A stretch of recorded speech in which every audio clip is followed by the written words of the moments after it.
Welcome back to Two Penny Props, and today we're going to be making some reference sprays. So a lot of people asked me in the past about my reference sprays, so I'm just going to make a quick little video on how to make them.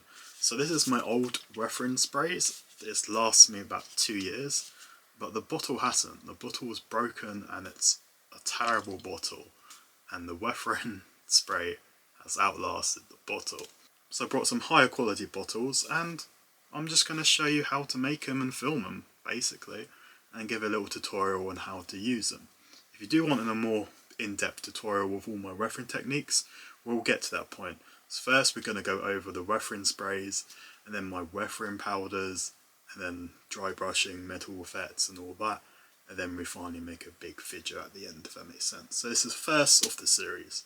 So yeah, welcome to Two Penny Props, let's get into it.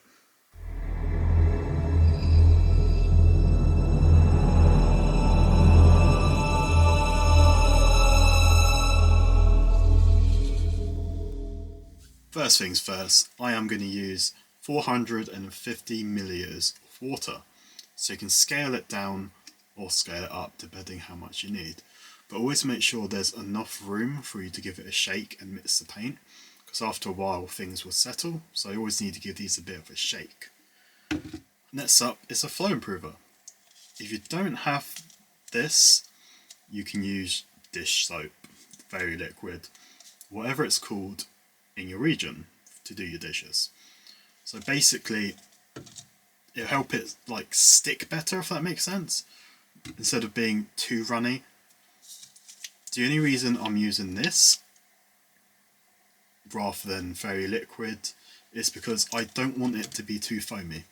I don't want it to be too bubbly, and because I will have to shake this each time I use it, so using very liquid will make it a bit too soapy for what I'm doing. It will give exactly the same results, so I'd rather just go get the proper stuff. This whole bottle will do all my washes. It's quite expensive, but I am making a lot of washes. I'm just going to use standard craft paint. So I'll be making a brown, a black and a tan. I've already made the tan and I made that my own mix. But they're all the same brand paints, they're just all different containers. So I'm using my flow improver. I'm going to put about 50 milliliters in.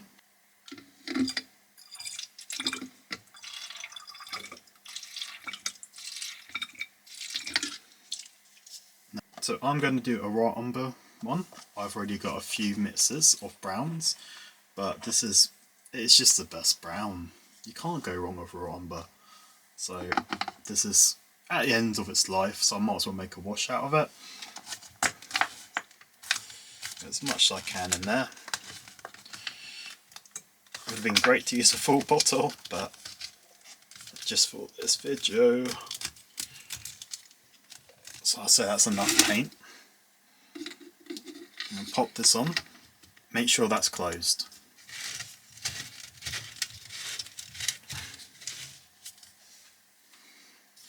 Now just give it a good shake. So I got all my washes. So I got a black, a very very dark brown mixed with a bit of black, a brown, and the sandy colour, what I like to do with my boots and stuff, give it a bit of that kind of running up the beach kind of vibe. So what I'm going to do now, as we have a nice selection of paints, I'm going to name them. So I'm going to give them some little funky names with my label printer. So let's go make some names.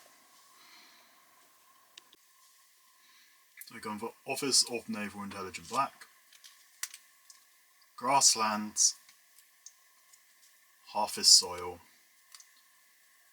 and Landfall. I think they're very appropriate to what colours they are. So yeah, these are basically done. You top this one up with water, as I have to go to a different room to get it. But I'm going to get a piece of armour and show you what these can actually do. So I use some Uni Black. So yeah, nice little spray.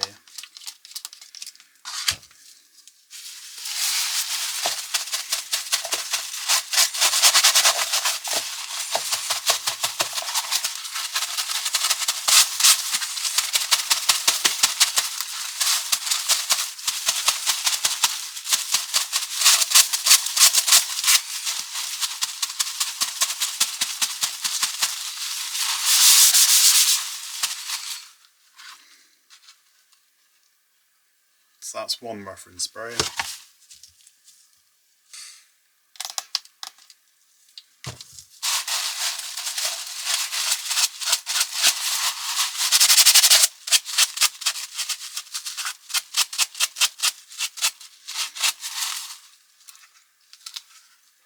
So this was just a single base colour and some weathering on top. So this is where I have a little bit more fun. So one of the main advantages for this is to do cool stuff like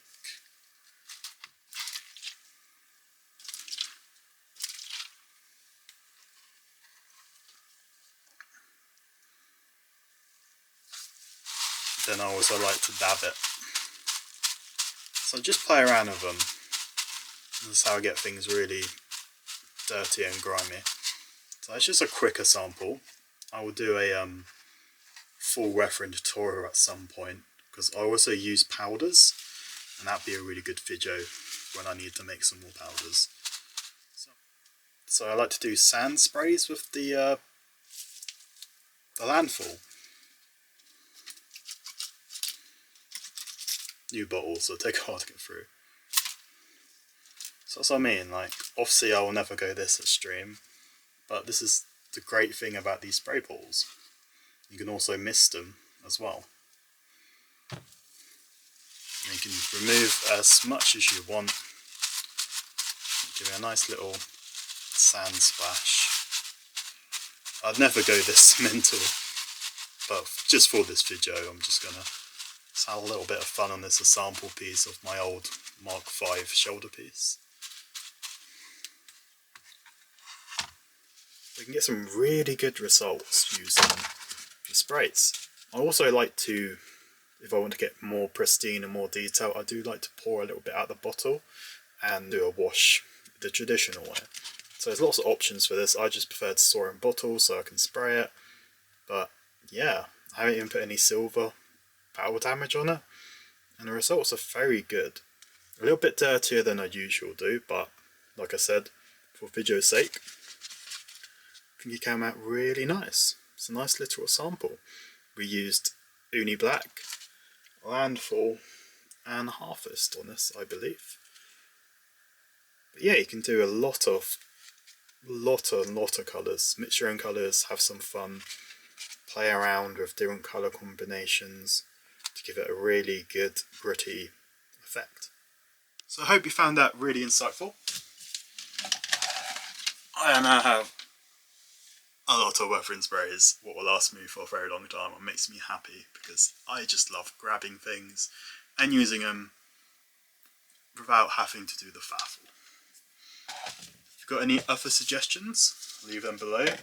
And a big shout out to my patrons who continue to support me. My Patreon model has shifted. So before it was to help make videos, now I make really good high quality Fusion 360 files and STLs to be printed at home to make your own props. What makes mine different than the majority of them, to be honest, all 3D files are great. I've never found one what I hate or dislike, but my ones are made with a lot of passion. I simply make the things I like to make.